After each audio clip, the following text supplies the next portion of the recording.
So hello everyone, in this video I'm going to show you how a simple flow is made on SmowCode using some of the commonly used nodes on SmowCode, and I'm going to explain to you how each node works as well. So let's start our flow with an onInterval node. An onInterval node is an event node in SmowCode. An event node is a node which can be connected to other nodes, but no node can be connected to it.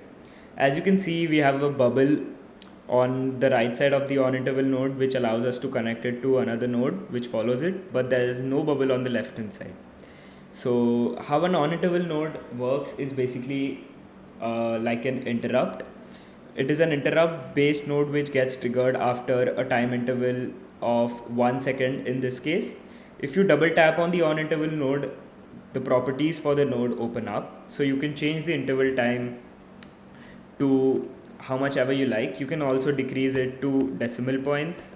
For now I'm going to keep it at 1 second, which would mean that the flow after it would get triggered after every 1 second.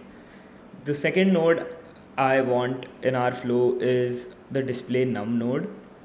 The display num node is basically used to print floating point and integers on the serial monitor. If you double tap on it, the properties tab open and you can see that you can change the number you want to print on our serial monitor. A practical use case for this would be if you want to print something like your age. So the label here indicates nothing but a label which precedes the number. That means that this would print out as value is equal to 22 on our serial monitor. So in this case we are printing out the age, so we'll replace this with age, and this would print out age is equal to 22 on the serial monitor.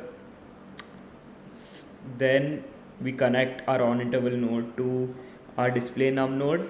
As you can see, our display num node is an activity node. An activity node can be connected to other nodes as well, and any node can be connected after it as well. As you can see, it has two bubbles, one on the left and one on the right, which allows it to be connected to a node and a node to be connected after it as well. So the next node we are going to use is a delay node.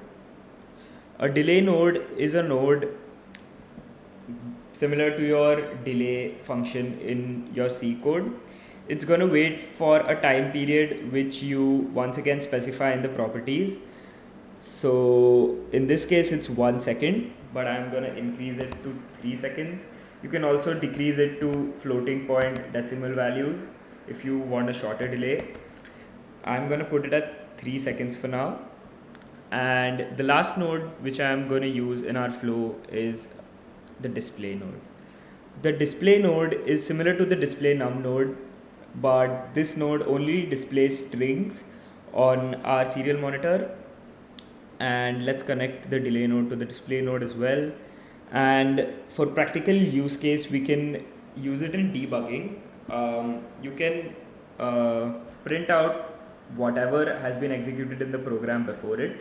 In our case, you can print out delay of 3 seconds has been executed. This would run after the delay has been executed, so this sentence being printed on the serial monitor would make sure and we would know that the delay of 3 seconds has been executed correctly. During the delay, the OS does perform other tasks, and after 3 seconds it returns to the delay loop to execute anything that's after it. And as you can see that our onInterval time frame is much lesser than what our flow time frame is. So even if the onInterval will get triggered after every 1 second, it has a special feature as well, which is going to wait for the entire flow to get executed before it triggers it again, which in our case would be a little more than 3 seconds. So it's gonna wait for 3 seconds and a little more and then trigger the flow once again. And we'll see that just in a moment after we upload it to our ESP32 and connect our serial monitor to it. So let's upload our code to the ESP32. I've already connected it and we can see that the serial port is right here after we press upload. and once you press connect, the program starts building. After the build is successful, it starts to flash on our ESP32, which means that it uploads the code on our ESP32. And once the flashing is successful, we'll connect the serial monitor and see the outputs. So as you can see, the flashing is successful as well. And now we connect the serial monitor to our ESP32. The port remains the same. And as we can see that after the age has been printed, it waits for 3 seconds, and you can see that after every 3 seconds a delay of 3 seconds has been executed is printed on the screen, and immediately after that the age is printed again. If the delay was less than 1 second, the on interval would get triggered after every 1 second. So this is just a basic simple flow using commonly used nodes on SmowCode.